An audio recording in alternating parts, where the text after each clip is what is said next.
Bien le bonsoir à vous, merci de nous retrouver, merci d'être avec nous. Bienvenue dans cette nouvelle édition consacrée au Covid-19. Élodie Domaine à mes côtés, bonsoir. Bonsoir Jean-Luc, bonsoir à tous. Les continents demeurent en isolement, une Amérique affaiblie, une Chine suspecte, un continent africain fragilisé et une Europe muette au temps du corona. Le monde reste sans leader et tous parlent de déconfinement. Quand, comment, quel rythme, chacun à sa manière tentera un retour rapide des activités économiques. Seul hic, cette globalisation que nous avons connue dans ce qu'on pourrait appeler désormais l'ancienne vie, ne permet à personne d'évoluer de manière indépendante, du moins totalement. Maurice, qui amorcera son déconfinement le 4 mai, progressif, affirme les autorités, mais nous serons confrontés à des marchés toujours fermés. L'Europe bougera à l'interne. À quand son ouverture au monde? L'aviation, le tourisme, les commandes pour le textile, tout cela encore en suspens. Voilà, Élodie, dans quelle configuration nous allons redémarrer les activités. Il semble que les mesures de confinement ont porté leurs fruits pour enrayer la pandémie de Covid-19. Depuis, on parle, Jean-Luc, d'un allègement. L'activité économique a repris partiellement dans plusieurs pays. À Maurice, ce n'est pas encore le cas, mais déjà l'appréhension est là. Mais il faut bien trouver des solutions pour garder la tête hors de l'eau. Les autorités, elles, travaillent déjà sur un plan de déconfinement. Des sous-comités appelés à faire des recommandations pour que les activités puissent redémarrer dans de meilleures conditions au niveau du tourisme, mais aussi bien au niveau de l'aviation et de l'exportation. Nous verrons avec les différents acteurs de ces secteurs comment s'annonce cette reprise avec des mesures sanitaires qui doivent scrupuleusement être respectées. 208 4999 208 5999, nous vous écouterons et tenterons de répondre à vos questions dans la dernière partie de cette émission. Je vous rappelle que nous pourrons suivre à partir de 18h le point de communication du National Communication Committee qui sera animé ce soir par le ministre des Affaires étrangères, Nando Boda. Et tout de suite après, nous vous donnerons la parole. Voilà donc pour l'introduction de cette émission ce soir, déconfinement, Maurice, face à ces marchés toujours fermés. Vos appels dans la deuxième heure, tout à l'heure au 208 4999, 208 5999. Je rappelle que nous sommes en Facebook Live et que nos intervenants vont intervenir via Skype ce soir pour nous permettre une meilleure compréhension de cette thématique. Kendall Tang, CEO de la société Autinit, est avec nous ce soir. Bonsoir. Bonsoir. Merci au fin accepté pour répondre à nos questions donc via Skype. Comment vous pouvez aborder cette reprise, Kendall Tang, avec une société qui est spécialisée dans la fabrication de t-shirts, qui est exportée principalement vers l'Europe, un marché qui est toujours fermé, même après le confinement ici chez nous. Donc, comment vous pouvez aborder sa reprise-là? Alors, avec beaucoup d'inquiétude parce que ça fait 2 mois qu'on n'a pas de chiffre d'affaires. Donc zéro exportation pratiquement, et donc on doit, et la plupart de nos clients traditionnels, les brick and mortar, sont également affectés, mais nous avons la chance d'avoir des clients qui sont online, qui, heureusement pour eux, les ventes sont un peu moins affectées, et donc pour cette partie de nos activités, on devrait pouvoir continuer le chiffre d'affaires qu'on faisait avec eux. Donc ça veut dire qu'il y aura une partie de notre chiffre d'affaires qui sera affectée, mais l'autre partie, moins. Alors justement, que peut-on dire sur votre carnet de commandes? Est-ce qu'on peut dire que valeur du jour, les carnets sont remplis, ou alors depuis le confinement, donc on comprend que pour vous, les machines sont à l'arrêt depuis donc 2 mois presque, donc vers la fin donc du mois de février. Et là, on est encore quelques jours encore après le déconfinement. Est-ce que vous allez pouvoir redémarrer? On ne le sait pas. Donc qu'est-ce qu'on peut dire sur le carnet de commandes?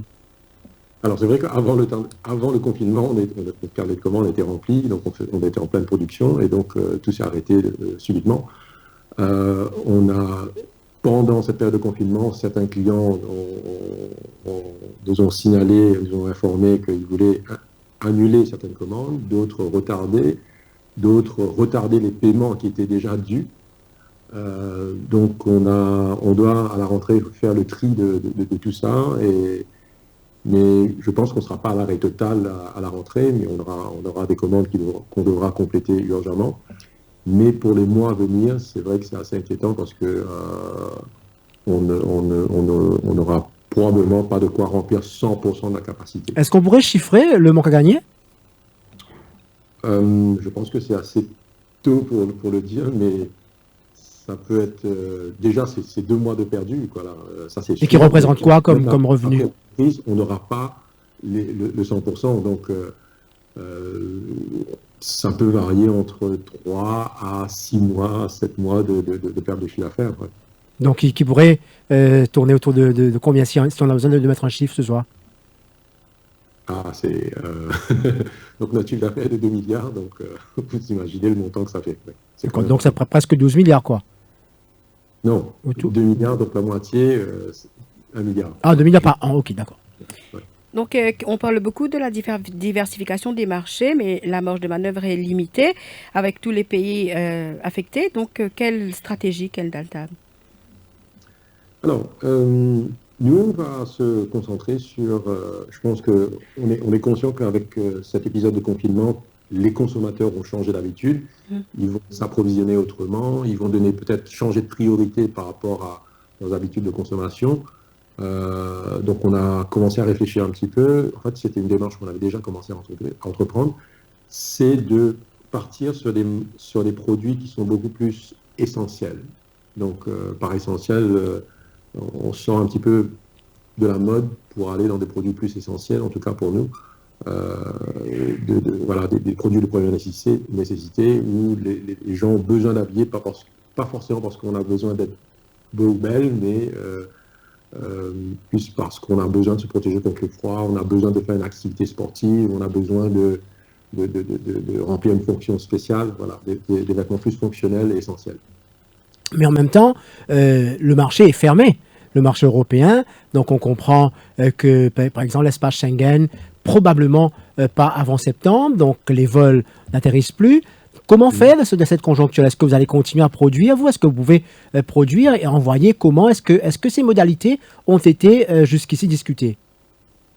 Alors, pas tellement avec nos clients, mais nous avons quelques clients qui ont signifié leur intention de continuer à prendre des commandes, de continuer à passer les commandes. Donc pour cela, s'il n'y a pas d'avion, on utilisera le bateau.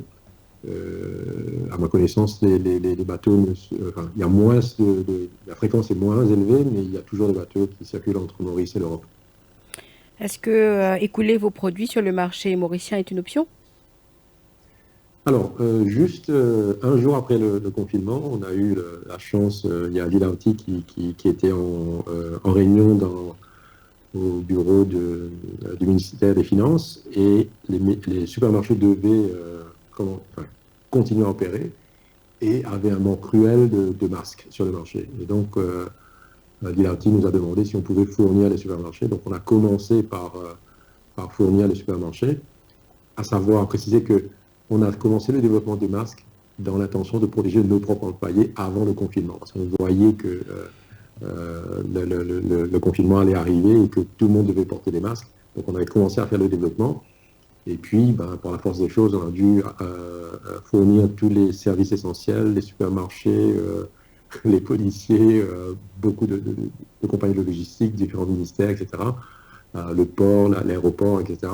Et aujourd'hui, de fil en aiguille, par la suite, Dilauti a regroupé plusieurs compagnies du secteur textile pour produire des masques pour le marché local. Donc à ce jour, à mon avis, on ne doit pas être loin des 600 000 masques produits pour le marché local, à toutes ces entreprises ensemble. Et donc nous aussi, on vient d'ouvrir notre site web pour pouvoir vraiment fournir ces masques-là à la population locale. Voilà, donc le site c'est facemask.nu. Alors une dernière question avant de terminer, peut-être par rapport à la situation actuelle, quand vous prévoyez un retour à la normale dans votre activité par rapport à l'exportation? Alors, si c'est pour un retour à la normale comme avant le confinement... Non, ça ne sera jamais le cas. Oui, je pense que ça ne sera jamais le cas, mais peut-être dans un an, mais pas moins que ça, je pense, oui. D'accord. Merci beaucoup, Kendalton. Je rappelle que vous êtes CEO de la société Hortinitz. Merci d'être intervenu ce soir dans notre émission. Merci, Kendalton, donc CEO de la société Hortinitz. Et nous avons avec nous ce soir aussi Dilauti Rajman Djousri. Dont parlait Kendalton, donc de la MEXA. Ce sera juste après le topo. Radio Plus. Radio Plus. Radio Plus. With you. Au cœur de l'info. La suite dans quelques minutes.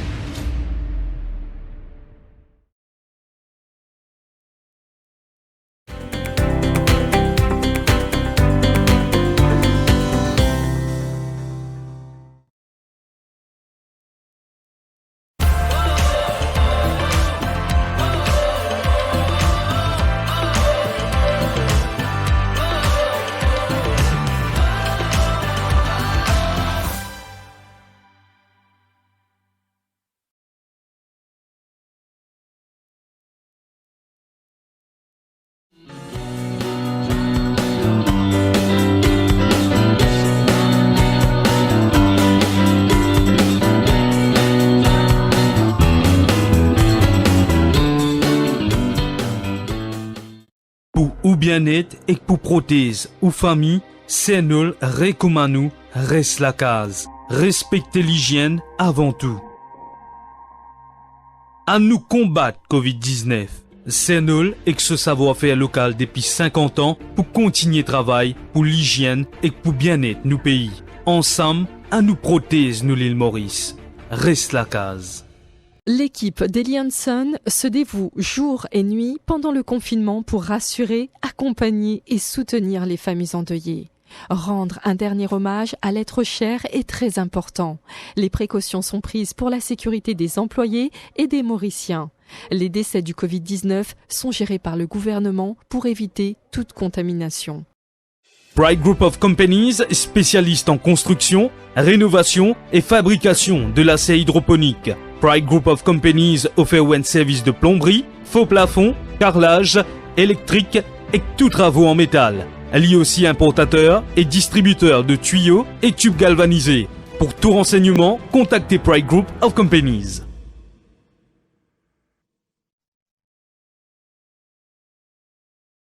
Au cœur de l'info.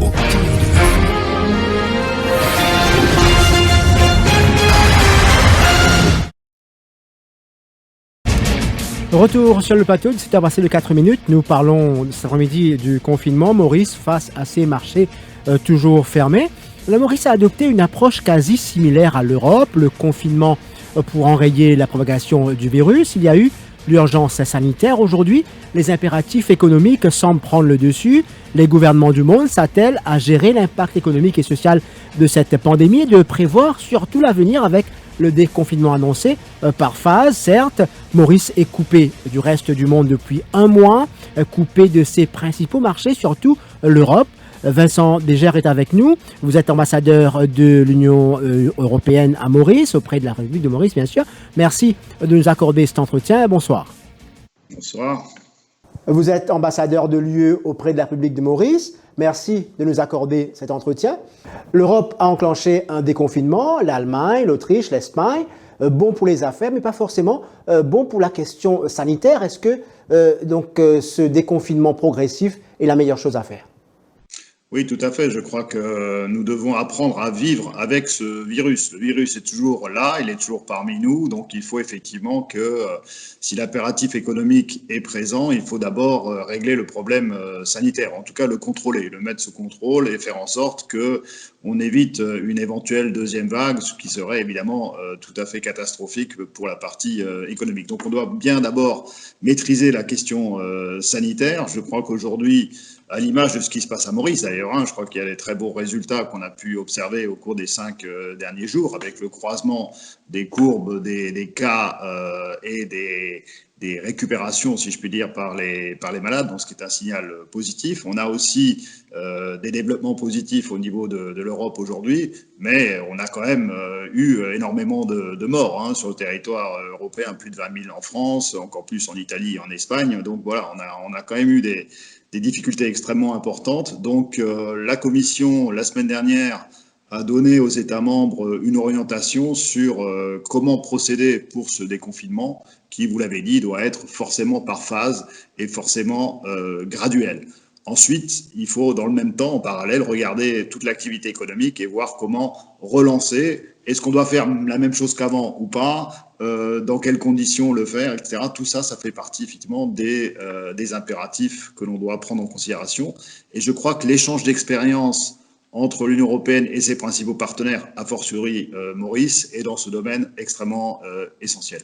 L'Europe s'ouvre peu à peu, la France pas encore. Il y a eu cette déclaration du président Macron qui dit que l'espace Schengen, par exemple, pourrait s'ouvrir qu'en septembre prochain. Qu'en est-il de la situation réelle ? Non, je crois que nous avons prévu des ouvertures graduelles. Donc, on a prévu effectivement, à partir du 15 mai prochain, de commencer à ouvrir l'espace Schengen. Forcément, la situation est différente selon les pays. Je rappelle, entre parenthèses d'ailleurs, que la question de santé est une question de responsabilité nationale. Le rôle de l'Union européenne dans ce domaine, c'est un rôle de coordination et de veiller à ce qu'il y ait une bonne entente entre les États membres pour que ça se fasse de manière structurée et coordonnée. Donc on va avoir des situations différentes selon les pays, selon les régions même, puisqu'il y a des régions qui sont plus affectées à l'intérieur de certains pays que d'autres. Donc on doit prendre en considération les éléments épidémiologiques, on doit prendre en considération les capacités médicales des différentes régions pour progressivement et graduellement ouvrir effectivement l'espace Schengen à l'intérieur de l'Union européenne. Je parle pour l'instant des frontières intérieures, ce qui est d'abord notre priorité. Ce que vous avez évoqué tout à l'heure en parlant des déclarations du président Macron, ça concerne effectivement aussi les frontières extérieures. Je répète que pour l'instant, évidemment, les frontières sont fermées, comme dans la plupart des pays du monde aujourd'hui, comme le Maurice l'a aussi appliqué de ce point de vue-là. Donc nos frontières externes de Schengen vont rester pour l'instant fermées et on doit prendre des décisions dans les semaines à venir sur l'ouverture graduelle de ces frontières. Là encore, la question sanitaire est fondamentale. Qui va pouvoir voyager, qui va pouvoir rentrer sur le territoire, à quelles conditions?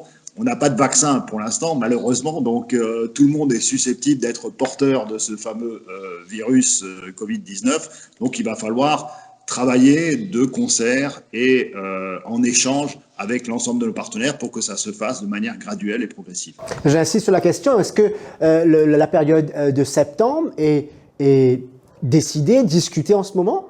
Écoutez, personne n'a de boule de cristal, je crois, sur l'évolution de la maladie et ce qui va se passer en termes épidémiologiques. Donc, on doit attendre ces éléments-là, voir comment la situation épidémiologique évolue en Europe comme dans tous nos pays partenaires.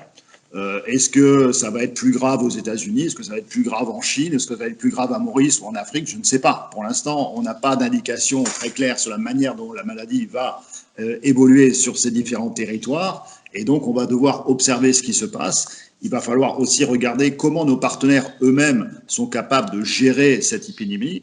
Est-ce qu'à Maurice, il y aura plus de Covid-19 au bout d'un certain temps? Peut-être ça sera le cas et ça serait une excellente nouvelle, évidemment, là. Ça facilitera à ce moment-là les réouvertures graduelles. Mais encore une fois, j'insiste là-dessus, il faut une concertation. C'est pour ça qu'on a prévu un dialogue à haut niveau prochainement entre notre commissaire Hogan qui s'occupe des questions de commerce et le ministre Boda pour justement échanger de l'expérience. La semaine dernière, j'ai aussi transmis à M. Manesh Gobin, l'Attorney General, les textes que l'Union européenne a adoptés la semaine dernière, d'une part sur son déconfinement graduel, les principes que l'on veut voir appliqués dans ce contexte-là, et aussi sur la question du traçage, parce que ça va être quelque chose qui va devoir se mettre en place pour qu'on puisse suivre effectivement les éventuels porteurs de cette maladie. Mais il y avait vraiment des contraintes de liberté publique qui doivent s'appliquer dans ce contexte-là. Il y a aussi des questions de droits humains qui doivent être respectées et de gouvernance qui doivent être respectées dans ce contexte-là. Donc on a partagé, si je puis dire, nos expériences et nos visions des choses avec nos amis du gouvernement mauricien pour pouvoir justement avoir ce dialogue et ce partage d'expériences et de réflexions communes. Vincent Degers, les gouvernements se préparent à la reprise de l'activité économique. Est-ce l'occasion de revoir notre modèle économique et de concevoir un modèle de développement plus durable? Bon, je crois que tout le monde a très hâte, effectivement, que l'activité économique reprenne, parce que malheureusement, ce que l'on constate partout à travers le monde et à Maurice aussi, c'est qu'il y a des poches de pauvreté qui existaient déjà avant la crise et qu'aujourd'hui, il y a de nouvelles poches de pauvreté, entre guillemets, qui se créent, de fait des personnes qui n'ont pas leur activité, les petits artisans, les petits commerçants, etc., qui ne peuvent pas reprendre leur activité, qui n'ont pas de fonds de roulement et qui ne peuvent pas reprendre. La même chose en Europe, les restaurateurs, évidemment, sont directement impactés par cette crise, comme tout le monde culturel, entre guillemets, l'est aussi de ce point de vue-là. Donc tout le monde voudrait que l'on puisse repartir assez rapidement, mais comme je disais tout à l'heure, il va falloir tenir compte de la situation épidémiologique et médicale. Donc ça, c'est un premier élément. L'autre élément, est-ce qu'on veut vivre de la même façon que l'on a vécu avant la crise? Est-ce qu'on doit tirer des enseignements de cette crise? Certainement qu'il va falloir tirer un certain nombre d'enseignements très importants en matière de respect de la biodiversité. Je crois que tout le monde devrait être d'accord sur cet élément-là, puisqu'on sait que l'origine de la maladie est due à l'absence de respect de la biodiversité, à la consommation d'espèces interdites, etc. Donc là, il y a tout un travail qui va devoir être fait de manière beaucoup plus sérieuse qu'il n'a été fait jusqu'à présent.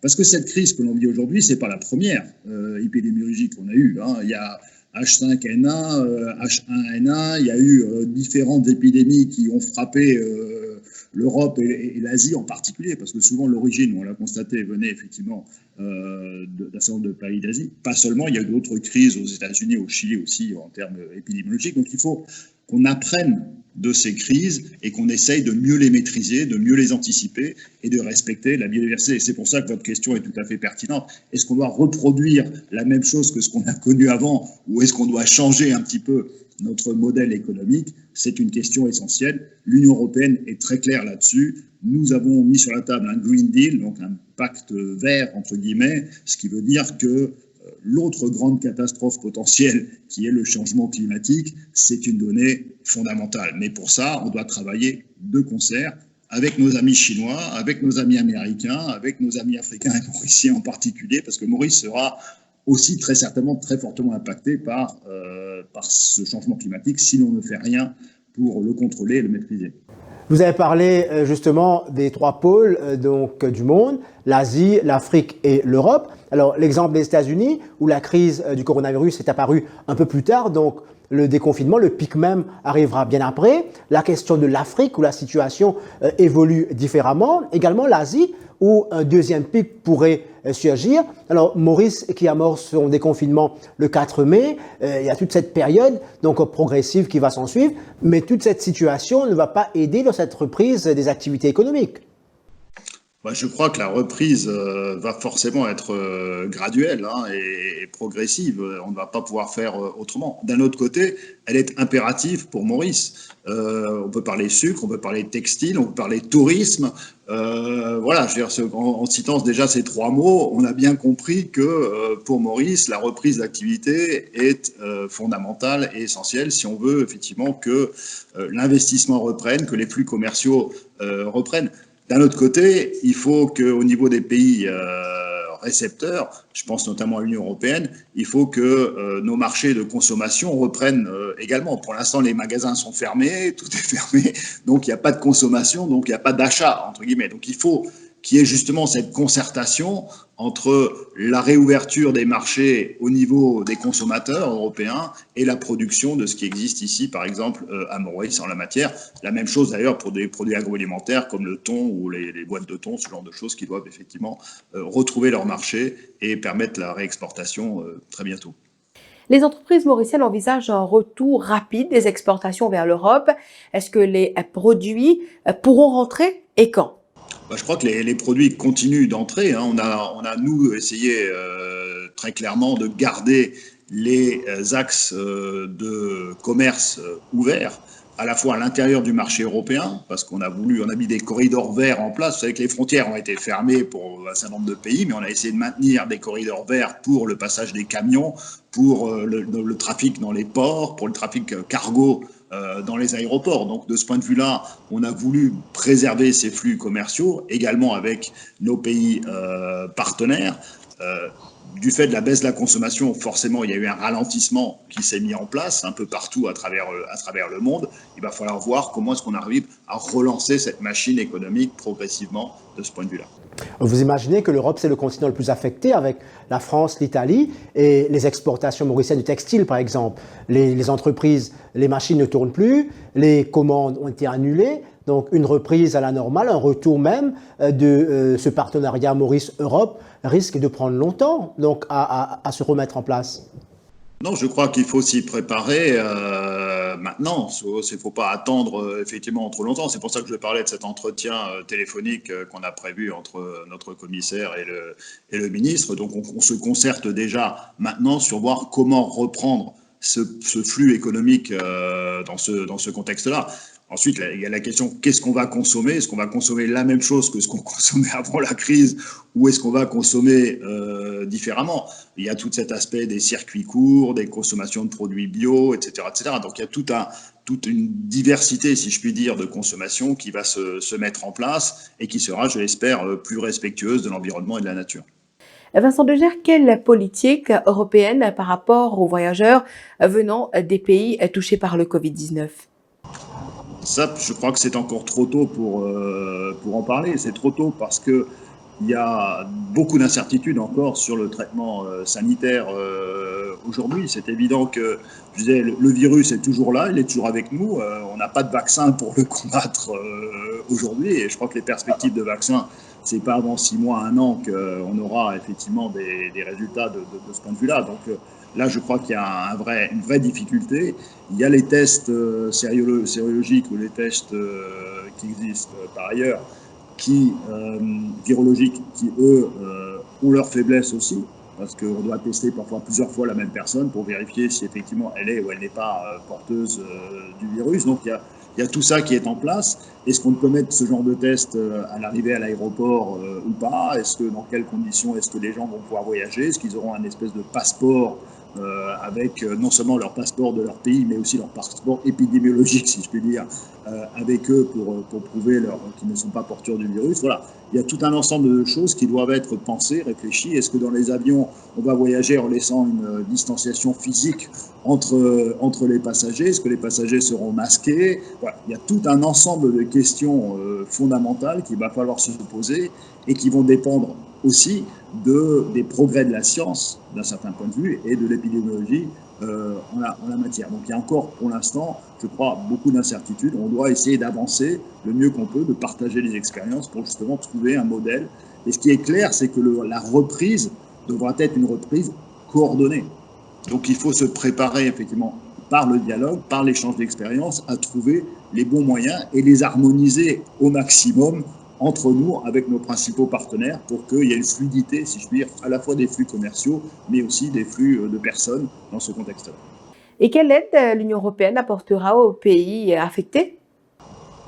Pour l'instant, ça a été l'Italie, effectivement, qui a payé le prix le plus lourd de ce point de vue-là. Ça a été aussi le premier foyer d'infection massif en Europe. Là encore, se pose la question, comment est-ce que ça s'est produit? Est-ce qu'on a trop attendu peut-être? Est-ce qu'on ne s'est pas suffisamment préparé? Est-ce qu'on avait suffisamment d'informations aussi sur la dangerosité de ce virus et sa contagiosité? Je crois que c'était effectivement des éléments importants. L'Italie du Nord a été impactée comme la première région, et de là, malheureusement, le virus s'est propagé à pratiquement l'ensemble du continent européen. Donc, il faut réfléchir à la fois sur nos modes d'information, de détection de la maladie, de son traitement, et aussi, je crois, réfléchir pour l'avenir, comme on le disait. Est-ce qu'on va continuer à faire des élevages intensifs en mettant des animaux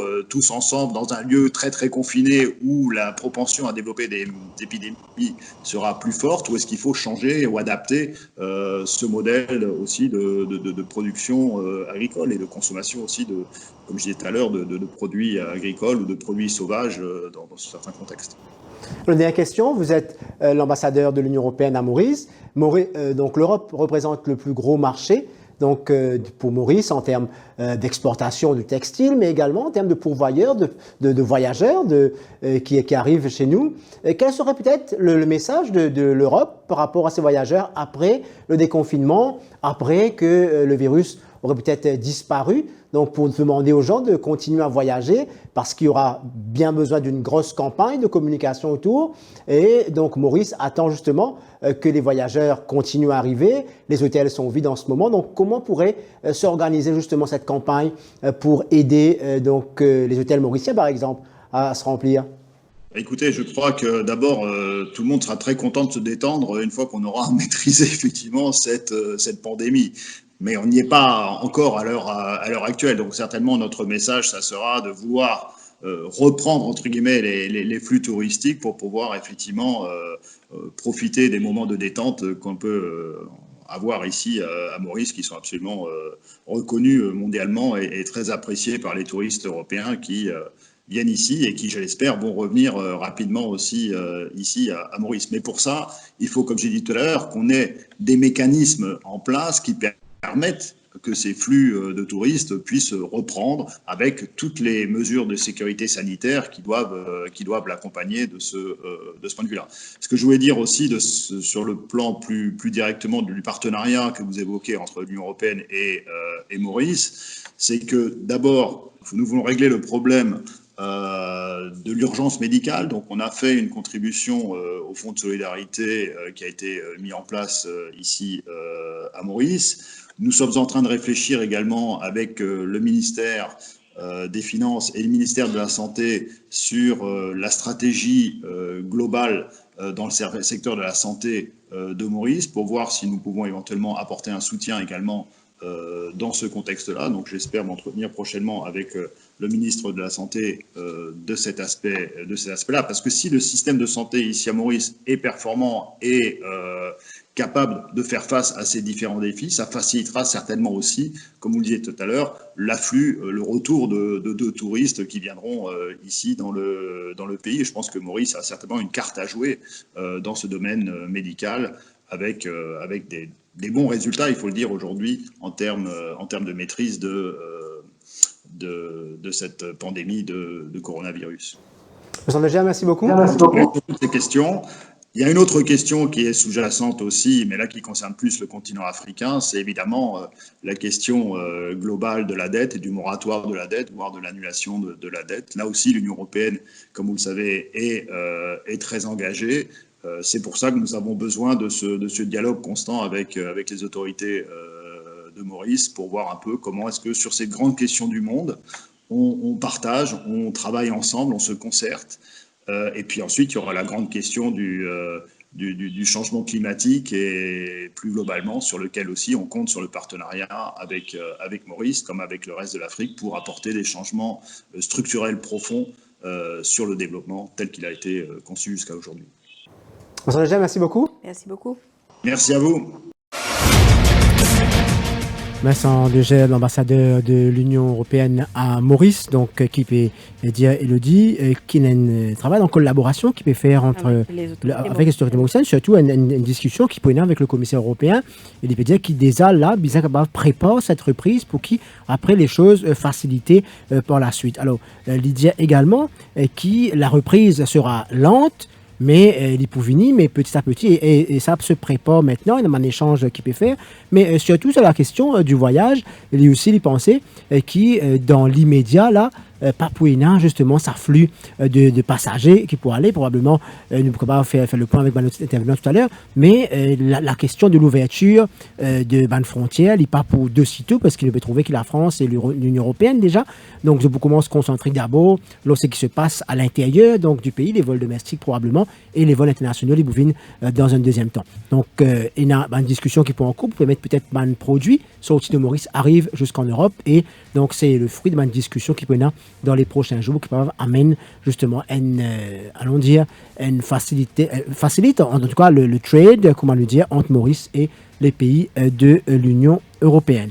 Alors, pendant cette interview-là, tu peux dérouler, moi je relève plusieurs questions, plusieurs interrogations, plusieurs commentaires surtout sur le fil info du défimedia.info et na Chandra Singh Awatar Singh qui peut dire qu'il fait une fabrique aux outils planteurs la semaine dernière. Effectivement, si vous suivez l'émission, le cause les problématique de multiplantaire, c'est qu'ils ont des problèmes de gagner, peut-être les coûts d'autres produits, mais le vol qu'ils ont péconné et aussi la difficulté qu'ils ont en ce moment pour capable travailler. Mais depuis quelques jours, nous notons avec consternation, c'est un commentaire de mon internaute, parfois très méchant, mon intervenant qui peut intervenir lors de l'antenne, et aussi mon journaliste qui est présent à l'antenne.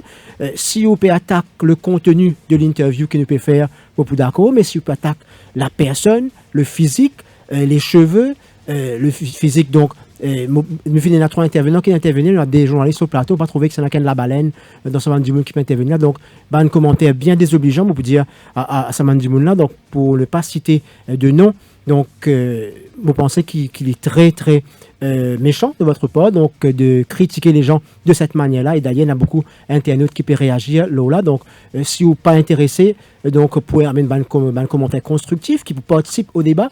Donc, pas utilise une plateforme, donc, défimedia.info pour intervenir, pour écrire une insanité, pour critiquer l'intervenant qui est là dans l'émission. J'espère que le message était très, très clair. Donc voilà, après l'interview de Vincent Deger, l'ambassadeur de l'Union européenne à Maurice, nous poil. Écoute à présent Lilauti Rajman Djousri, directrice de la MEXA. Bonsoir. Bonsoir, Elodie. Merci, Madame Rajman, de répondre à nos questions ce soir. Donc, coup dur pour le textile. Nous connaissons que le textile était à bout de souffle l'année dernière avec la fermeture de plusieurs usines. Nous rappelle, par exemple, Palma, qui emploie 1 millier de personnes. Quelle stratégie pour la reprise, Lilauti Rajman Djousri? Écoutez, le secteur d'exportation est constitué du secteur textile et habillement, mais aussi d'autres secteurs. C'est vrai que le secteur textile et habillement constitue dans les 50% de l'exportation totale du pays, mais quand même, on a aussi l'exportation du sucre, on a l'exportation du seafood, le medical devices qu'on fait. Alors, je pense qu'on doit réfléchir, on doit effectivement parler de l'exportation en sa globalité. Alors, qu'en est-il pour la reprise? Effectivement, ça va dépendre de secteur à secteur. Le secteur textile et habillement, parce que on est lié à l'ouverture des magasins sur nos marchés internationaux. Je pense que ça va un peu, on va s'attendre un peu à ce que la réaction, bien sûr, de l'ouverture des autres économies de notre marché principal. Mm-hmm. Mais il y a d'autres secteurs, par exemple le secteur seafood, le secteur medical devices, ça ce sont les secteurs essentiels. Nos clients qui sont par exemple des cliniques, des hôpitaux ou pour le seafood, c'est un canne tuna, c'est un produit de consommation. Ça, ce sont des produits essentiels et il y a une demande éventuellement accrue pour ces produits-là sur nos marchés et qu'on doit pouvoir exporter en urgence. Mais justement, Lilauti, est-ce qu'il y a un corridor, par exemple, qui peut être ouvert pour capable permettre ce produit-là rentrer parce qu'il a l'aéroport donc il est fermé et nous citons juste avant qu'un temps peut dire qu'il probablement nous capable d'utiliser la mer comme moyen pour donc exporter le produit. Est-ce qu'il y a une réflexion autour de cela? Écoutez, nous, au niveau de la MEXA, dès qu'il y a un lockdown, nous continuons et nous avons une ligne de dialogue avec les autorités. À ce jour, on n'a pas de problème par rapport à l'exportation par voie maritime. Mon tenir précise à ce dessus. Nous sommes capables d'exporter par voie maritime sans problème. Importation des matières premières, exportation par voie maritime, c'est correct. Alors, il y a certains produits qui nous exportent uniquement par avion. Mm-hmm. Et là, là, il y a un problème parce que c'est vrai qu'il nous avons autant de vols, nous avons un ou deux qui peut faire en termes de cargo freighter, nous peut dire. Et là, c'est là où la MEXA commence ensemble quelques discussions avec Van Airlines pour qu'ils aient comment nous capables, il y a au moins un cargo freighter qui lie Maurice et l'Europe. C'est important quand sa connectivité de cargo entre Maurice et l'Europe. Et c'est là que nous demandons aux autorités pour qu'ils au moins donnent la permission pour que certaines airlines atterrissent. Surtout Cargo Airlines. On ne parle pas Passenger Airlines, c'est Cargo Airlines qui est capable d'atterrir, prendre nos produits, nos matières premières arrivées de l'Europe et nos produits finis aller. Alors, quand même, il a le plaisir de dire que nos discussion il y a un bon aboutissement et que aussi nous pensons qu'il nous faut aller vers une connectivité régulière entre Maurice et l'Europe. À partir de quand?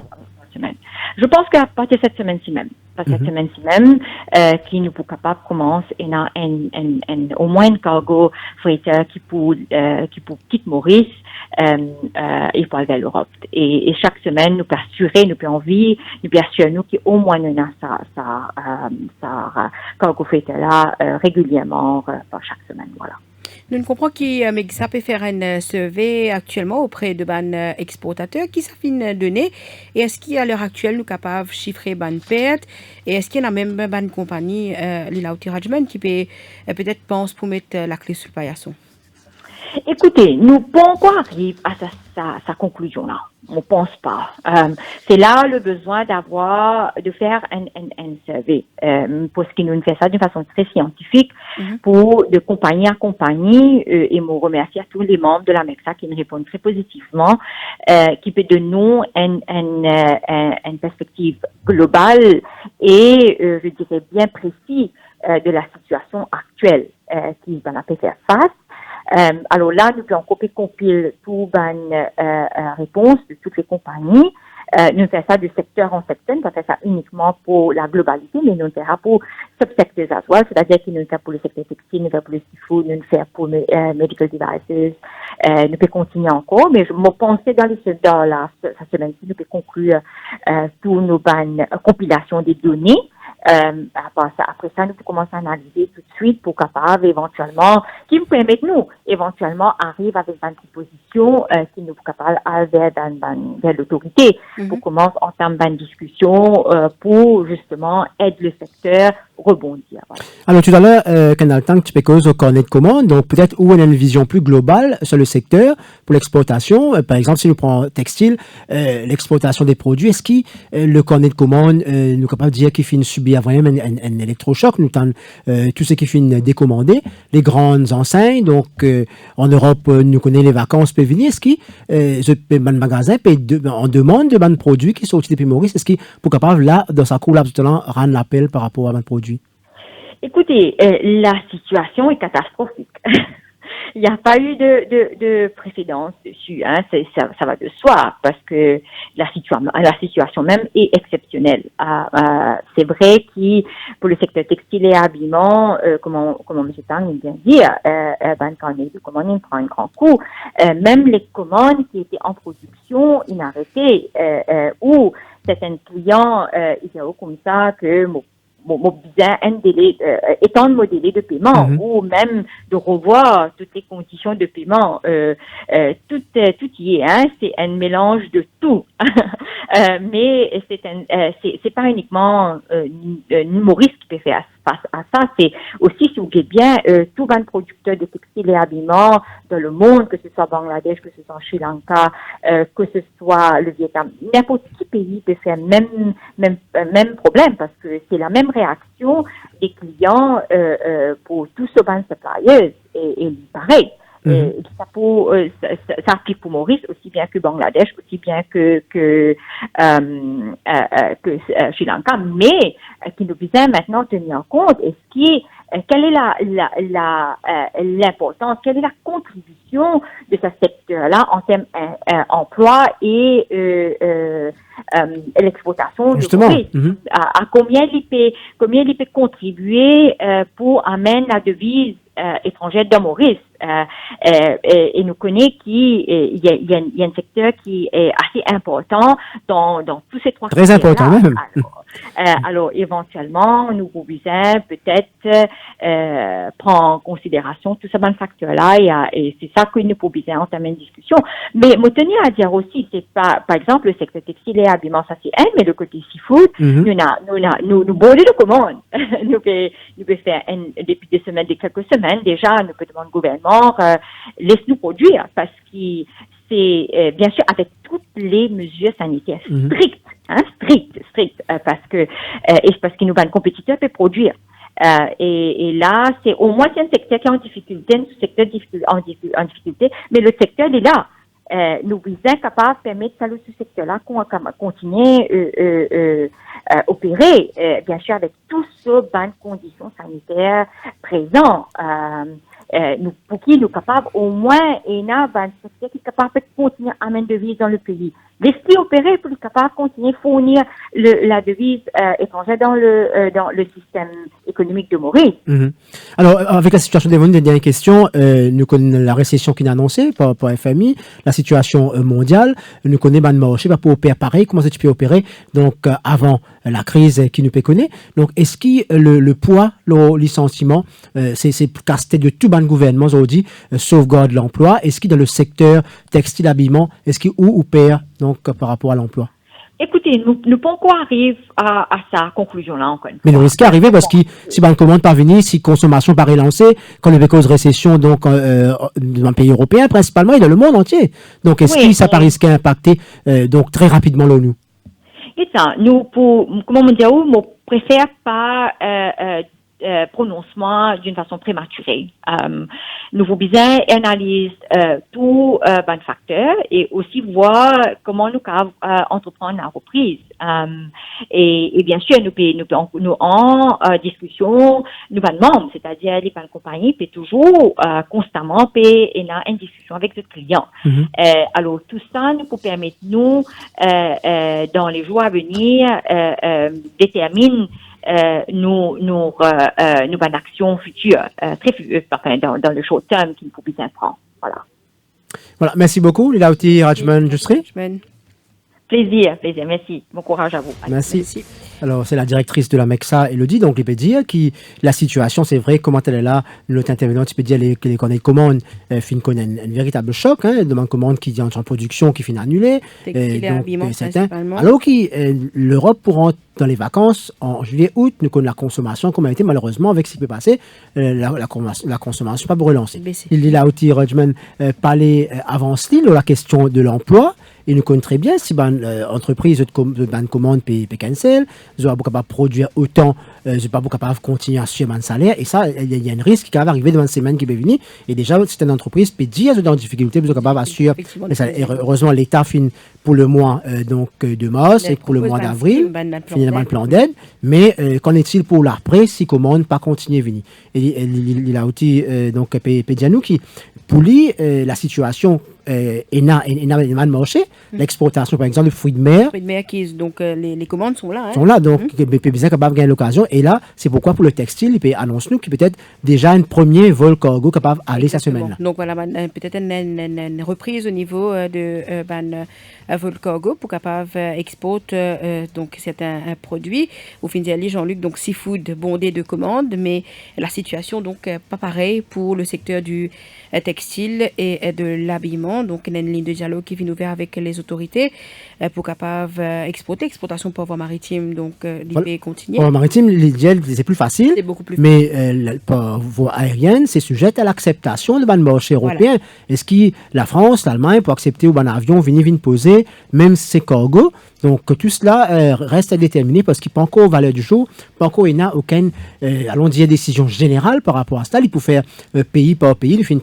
Le commissaire de l'Union européenne, donc, qui peut causer donc, juste avant, peut dire qui ça pour faire au niveau de chaque pays. Et l'UE, ce commissaire pour cause avec le ministère des Affaires étrangères pour dire comment on va assouplir donc, la situation. Mais c'est une décision qui nous prend pays par pays, qui nous attendre parce que c'est maintenant que le processus de déconfinement peut démarrer dans certains pays, dans d'autres non. Et nous finissons donc probablement jusqu'à septembre, peut-être un retour pour un vol internationaux.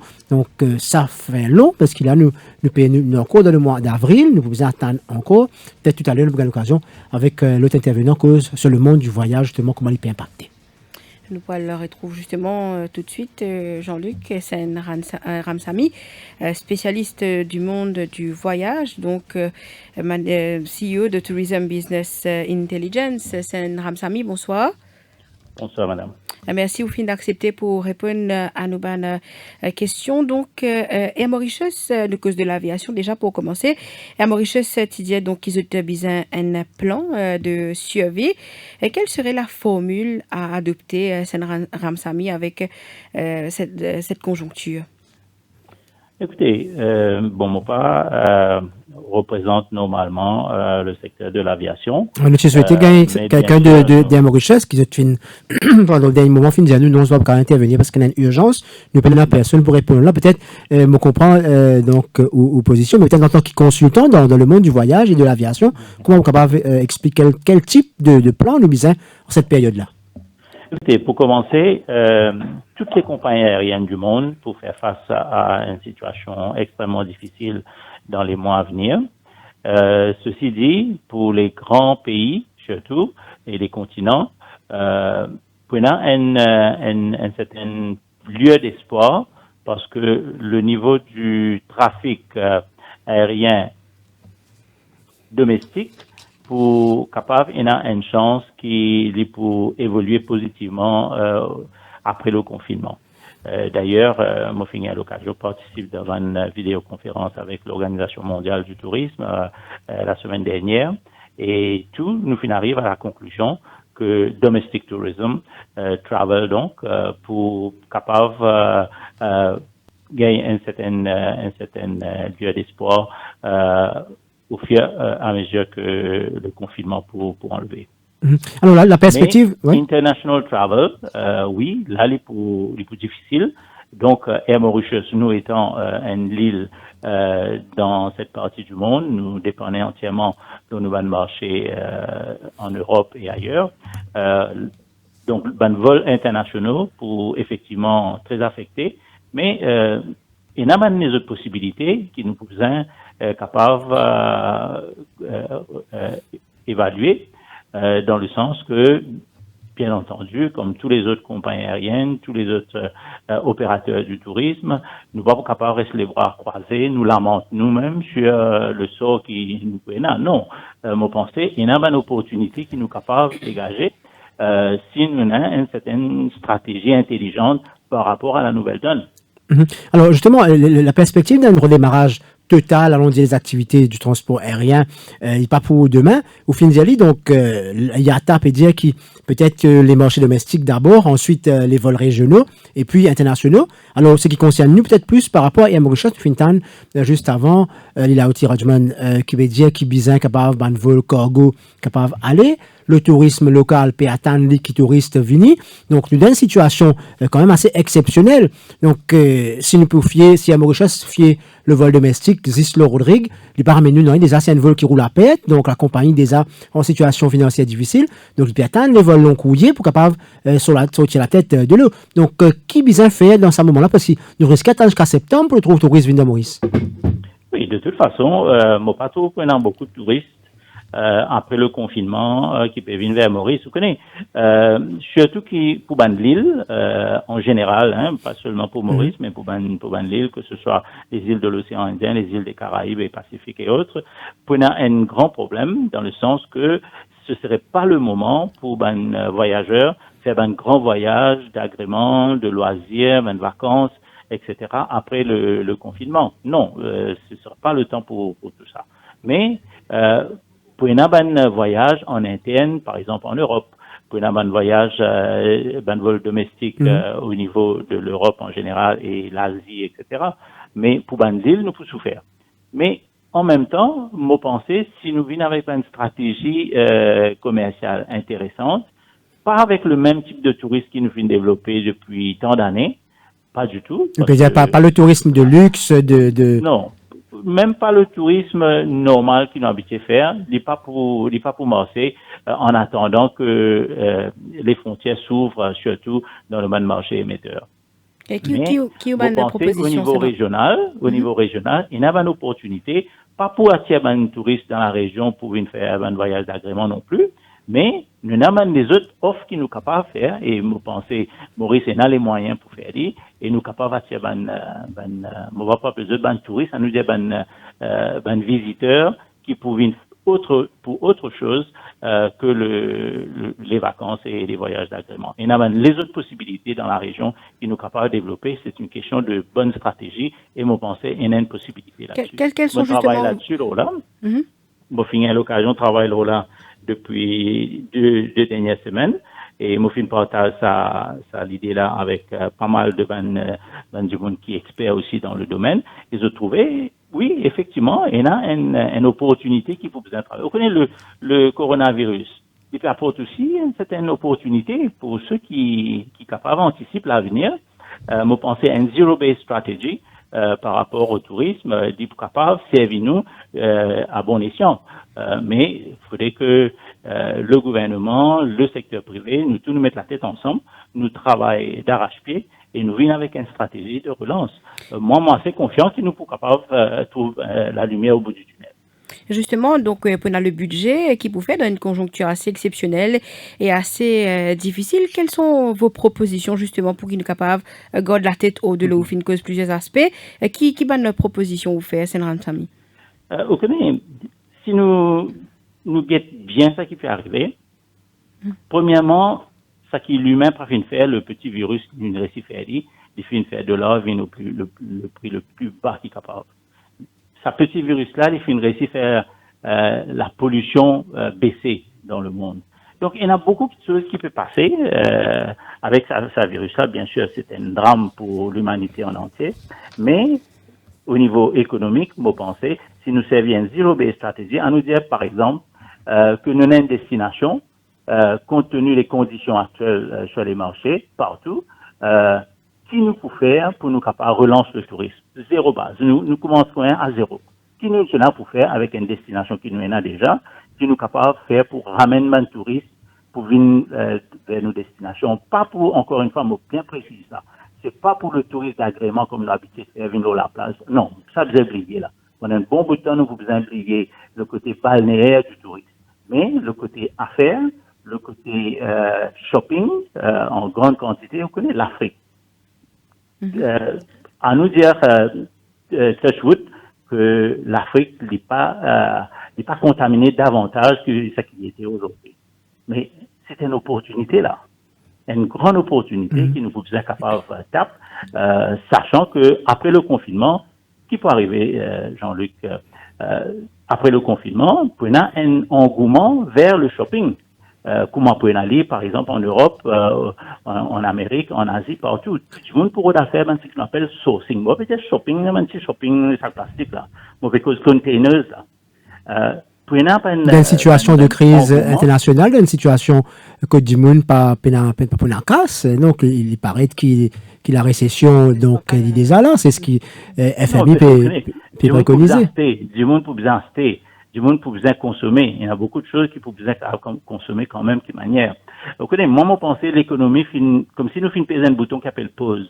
Vers le mi-mars, nous finissons peser un bouton qui appelle pause. Et le 4 mai, à Maurice, par exemple, mais aussi partout ailleurs dans le monde, vers mi-mai peut-être, nous pourrons laisser sa mode pause. Donc, ou de ceux qui pensaient que le rebond sera immédiat? Pardon? Ou de ceux qui pensaient que le rebond sera immédiat, parce que beaucoup d'experts peuvent dire qu'il... Non, il n'est pas pour immédiat, non. Non, c'est un peu farfelu comme réflexion. Parce que beaucoup peuvent baser sur les crises précédentes, que tu finis là quand même assez rapidement une reprise d'activité. Et là, beaucoup d'experts peuvent dire qu'il n'est pas pour comment nous fin connaît avant. Et ça m'opporte ça l'opinion là, tout à fait. Et c'est ce qui nous peut dire déjà avec l'Organisation mondiale du tourisme. Il n'est pas pour tout de suite, mais il vous prend beaucoup de temps avant qu'il nous relève la tête. Mais en même temps, on me dit, il y a une opportunité que nous avons. L'Inde, par exemple, si vous regardez bien l'Inde, il peut finir en position pour prendre une autre dimension par rapport à la Chine, par rapport à les pays développés. Moi, je pense que Maurice, nous pouvons être capables d'attacher nous avec une puissance qui est capable de donner certains résultats. Pas pour un résultat pareil. Il faut nous oublier le tourisme qui nous habitué à faire. Ça, nous avons fini d'oublier pendant un bon bout de temps. Il faut venir peut-être dans 2 ans. Nous pouvons se rattraper un peu le rythme qui nous a habitué là. Mais pour ces 2 années qui est devant nous là, moi, je pense que nous vous avons trouvé une autre forme de tourisme. Vous connaissez le tourisme, c'est pas dire un du monde vient dans la place, hein? Oui. Un touriste, un du monde qui peut venir pour business, un du monde qui peut venir pour des soins médicaux, un touriste qui peut venir pour faire un visiteur qui peut venir faire un achat, pour ce besoin, hein, pour ce bon magasin, pour tout le reste, ça aussi compté comme un touriste, et ça aussi remplit même l'hôtel, ça. Oui. Donc, on pense que nous avons une autre forme de tourisme que ce qui nous finit quand même. Dernière question, nous vous avez fait face à la défiance des passagers pour le voyage en avion et aussi la crainte des États à rouvrir leurs frontières, surtout de mon pays, à mon pays, de voyageurs qui viennent de mon pays, qui viennent largement infectés par le coronavirus. Donc, quelle campagne, comment faire pour inciter les passagers à reprendre l'avion? Mais c'est une question de l'offre, pour commencer. Qui nous peut offrir? Pour quelles raisons vous avez une visite à une destination? Donc, nous pouvons être capables de tailler une nouvelle offre touristique qui, par rapport aux besoins du moment, comme on m'aurait dit, c'est pas pour les loisirs, mais pour autre chose, pour des soins médicaux, pour le sourcing, comment nous dire, vous connaissez, qui fait nous pas faire un trade fair permanent à Maurice et nous avons tout le continent africain pour venir à cet événement. Moi, pas aucune raison qui fait, mon des affaires dans le passé, avec d'une façon un peu plus petite, mais mon pensée, si nous faisons à grande échelle, sur une base permanente, il est tout à fait possible. Vous connaissez, Jean-Luc, vous permettez de partager quelques chiffres avec vous. Et puis nous fermons en mars, mi-mars jusqu'à fin avril, nous pouvons perdre environ 7 milliards de roupies. 7 milliards de roupies déjà perdus en termes de revenus touristiques. Maintenant, si nous disons le fait qu'il y ait un touriste pas pour voyager de sitôt après le confinement, nous prenons le mois de mai, juin, nous pouvons perdre environ encore 9 milliards. Ce qui fait nous un total de environ 17 milliards de roupies qui nous finit perdus jusqu'à fin juin. Maintenant, si nous prolongeons ça encore une fois, nous disons juillet, août aussi, nous pas pour gagner encore de touristes parce que l'Europe, nous, le marché principal, pas ouvert, nous risquons de perdre encore 9 milliards, ce qui fait nous un total d'environ 25 milliards de roupies qui nous risquent de perdre jusqu'à fin août. Si les choses restent dans l'état de confinement, en guillemets, ou sinon que les frontières pas ouvertes au niveau de notre marché. Et le gros dommages collatéraux que ça emmené aussi. C'est une situation grave. Chaque jour, nous perdons 150 millions de roupies, là, quand un touriste pas venir dans Maurice, pas rempli de l'hôtel. 150 millions de roupies, et un total, on fait un rough estimate, environ 25 milliards qui nous risquaient de perdre jusqu'à fin août. Et 25 milliards sur 64 qui nous tuaient prévoir pour une année, même 63, c'est beaucoup d'argent qui nous peut perdre. Donc, moi, mon pensée, nous pas capables de rester les bras croisés avec un peu d'intelligence, un peu de bonne stratégie qui nous capables de mettre en place, nous mettre la tête aussi ensemble. Mon pensée, nous capables de sortir la tête hors de l'eau et en même temps, plan pour tout le temps, pour finir dire ça. Nous, l'offre touristique, il reste trop balnéaire. Il reste trop soleil, la mer, la plage. Nous reste trop une carte postale aux yeux du monde entier. C'est peut-être le moment, de changer. C'est le moment pour faire ce que nous pas réussi faire en temps normal. Surtout qu'il nous retard par rapport à la région, nous ce que nous avons voisins, nous avons concurrents. On va besoin en retard, mon pensée, nous sommes toujours capables de faire ce qu'il bien faire. En retard vis-à-vis de ce que les autres peuvent faire dans la région. Merci. Merci Ramsamy pour l'intervention cet après-midi. Et qu'on nous cause 25 milliards de manque à gagner jusqu'à août, Elodie. Août, 25 milliards de sans qui nous guette aussi les répercussions, les dommages collatéraux, le travailleurs de l'hôtel, le secteur donc qui dépendent du tourisme. Et donc nous j'ai pédalé Jean-Luc pas plus tard que la semaine dernière, la semaine d'avant. Il y a beaucoup de secteurs, beaucoup de petites entreprises qui dépendent grandement du tourisme. De l'ouverture des hôtels. Exact. Donc la Ramsamy estime à 25 milliards. Donc jusqu'à août, en termes de pertes qui nous finissent faire dans le secteur du tourisme et que là qu'il est le moment de repenser ce secteur et que Reguetan Ticout donc qui nous besoin faire arrêter ça donc code postale, l'idée balnéaire et que revoir nos façons de faire. Vous voulez peut-être exploiter, d'ailleurs il y a beaucoup de cliniques qui proposent le tourisme médical. Et peut-être c'est un moyen, un des différents moyens.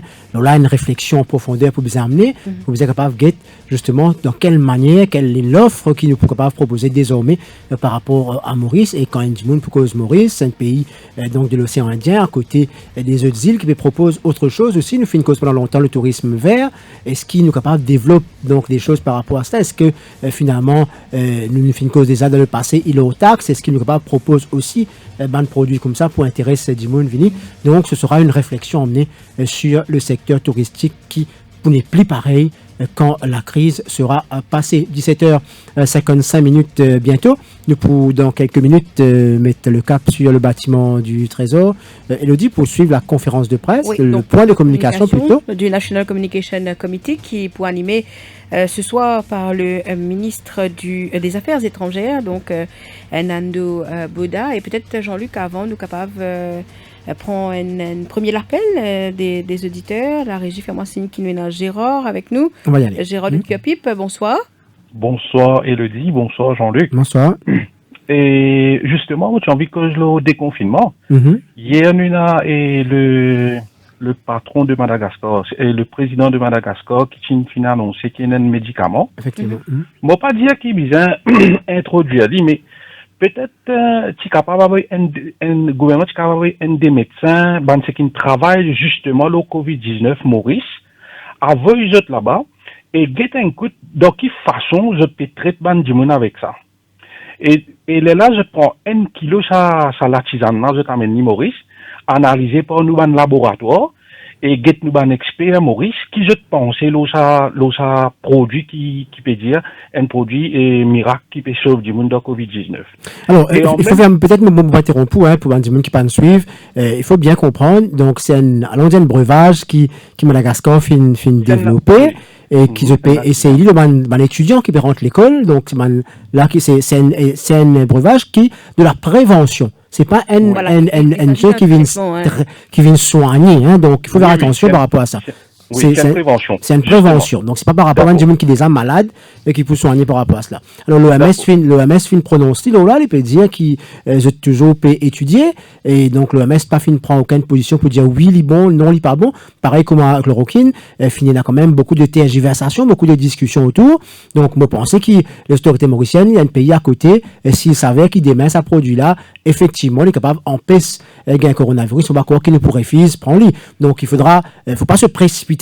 Donc, c'est ce qui m'a fait comprendre. Il ne fallait pas se précipiter, mais peut-être get la situation comme elle était. C'est vrai qu'à l'étranger, en Allemagne, d'ailleurs, c'est une cause, donc, cette plante, donc, les bienfaits de cette plante-là, mais en même temps aussi, est-ce qu'il vraiment, il y a, ça va une vertu thérapeutique, comme on peut dire, capable d'empêcher. Voilà.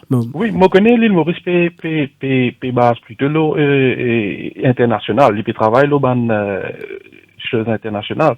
Mais moi, me dire comme ça, si disons, comment dire, et les promènent plus, et pourquoi pas? C'est une option. C'est juste une proposition. Bien entendu. Moi, pas dire qui est obligé de faire ça. C'est juste une proposition. Et quand même, je suis capable, comment dire, pas ignorer ça. Bien entendu. Ça. Et puis ça, une dernière affaire, moi, tu peux dire, Jean-Luc, et vous connaissez, c'est-à-dire, il prolonge un confinement 3 fois. Hier, mon al supermarché, moi, toujours, il réaugmente le prix. Moi, pas bien comprendre. Je n'augmente ça 2 à 3 fois. Gouvernement, enfin, franchement, moi, le gouvernement peut gérer sa situation-là très, très bien. Pénan, non, pour dire, là, il peut faire dans son moyen, dans son capacité qu'il est capable, il peut faire tout. Et me félicite lui pour ça, mais c'est moi ban supermarché on rien comprendre je continue à augmenter sa prix là, il est vraiment pas bon. Et puis t'allais là où tu peux cause le ban internet moi pas bien comprendre qui fait je critiquer même si peut faire bien aussi je continue à critiquer. Moi je faire le point qui est bizarre, merci pour l'intervention, ou pas pour Evin là donc merci au fin prend la peine, merci d'être donc l'auditeur qui pose une question constructive et qui fait un commentaire constructif, nous pas pour attendre nous le ban du monde qui peut faire un commentaire, c'est vraiment insensé, c'est pas la place, c'est pas le forum Mobredjali pour faire. Peut-être rapidement Waïd de Port-Louis avec nous. Bonsoir. Bonsoir Jean-Luc, bonsoir Elodie. Bonsoir. Et moi, je viens de faire l'homme a été créé à l'image de Dieu. Je comprends que je peux dire pour ce commentaire là, hein, Jean-Luc. Et Jean-Luc, moi, je cause le secteur touristique. Là, nous connaissons, nous ban l'hôtel, nous tout vient à genoux avec ça là. Là, ça qui ban l'hôtel qui vous fait, c'est pour autre ban touriste local, c'est-à-dire, c'est pour lancer un ban programme qui vient là-bas, vient passer des jours, samedi, dimanche, avec un prix réduit.